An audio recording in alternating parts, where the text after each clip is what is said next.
One important purpose of detention is public safety. So the youth that are put in our care are put here for a reason by the courts. But also, while they're here, our focus is on skill development, learning how they can be a positive, not only here, but back in the community.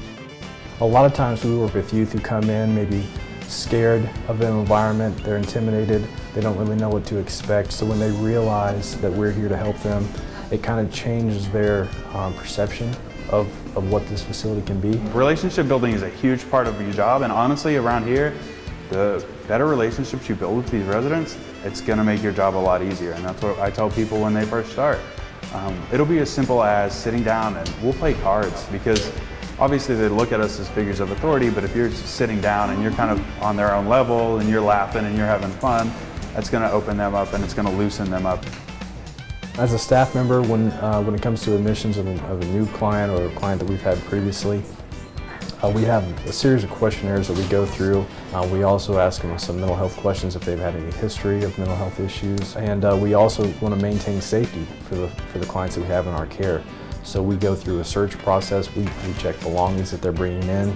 We want to limit their access to things that could be used as weapons or things that they could have access to, like cell phones for social media purposes. We do pat-down searches when they first come in, and we also do what we call a strip search.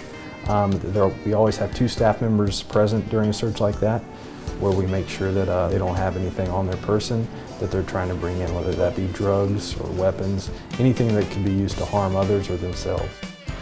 It's an uncomfortable environment for us and for them, so that's kind of the thing that we tell them, like, listen, this is uncomfortable for us as it is for you. The faster and more compliant you are with this process, then the easier it's going to go for everybody and the faster we're out of your hair. You get youth that may try and sneak back a screw in their waistband or something like that. It's just something that they could even, as simple as tagging their rooms up, because you get tagging is a big issue we have here. Situations do come up where we have to protect other youth. If there were to be a fight, for example, anytime a serious situation like that occurs, we have different protocols that we utilize to communicate over the radio so that all staff are available. We receive a lot of training on intervention techniques and restraint techniques. Usually our restraints don't last very long. They're usually only a couple of minutes, but there are situations where it can be fairly intense. Lots of name calling. The youth are displeased with the situation that they're in, and they're going to be letting you know it. So it's about maintaining your composure in situations like that. Those who are certified, we go through a 16-hour training course, and we also put every single new hire through an 8-hour training course.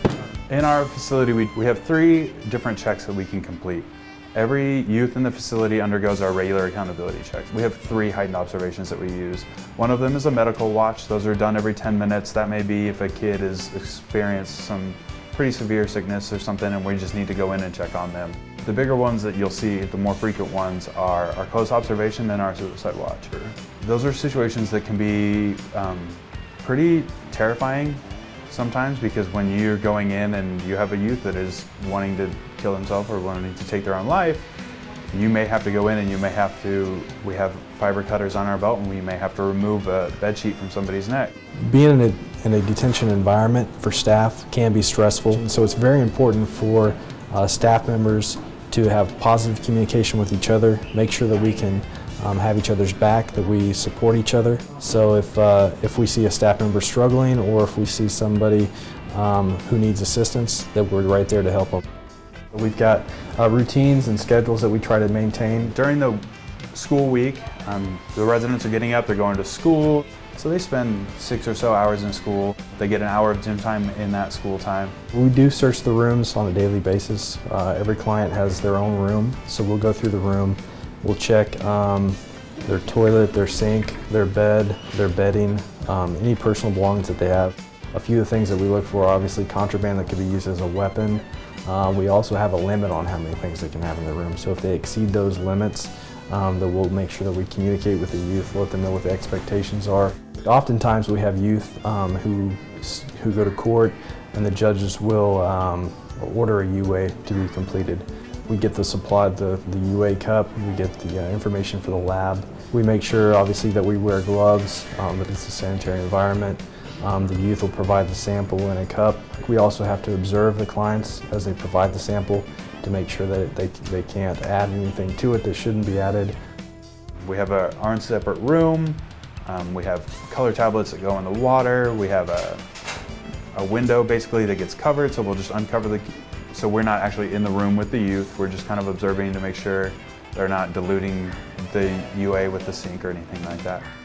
Verbal abuse does occur. We do have systems in place to hold residents accountable for that. You're in charge and you're giving directives, and so you may get a kid that just doesn't want to follow the rules. Maybe they had a bad phone call with mom, maybe they just are defiant, maybe they just don't want to listen to you. In a situation like that, you have to be able to maintain your composure and not show that you're getting frustrated. It may take a little while longer, and you may have to sit down and have a conversation with this kid to explain to them why we're doing the way we do, why we have rules the way that we do. Boundaries in this field are extremely important. I don't share a lot of information about my personal life, which means no social media referencing. I don't give out any information about me, where I live, my phone number, anything like that. Some of the things that I find rewarding is just success stories that we see on a daily basis. When that kid walks in the door, that kid could have gone out and been headed towards a life of doing drugs and robbing people and going to prison. But instead you went in and you made that positive impact on that life, and you've changed that kid's direction enough to where they know that that's not the right life for them. So they've made their decisions, but they've made their decisions based off of the advice given by you.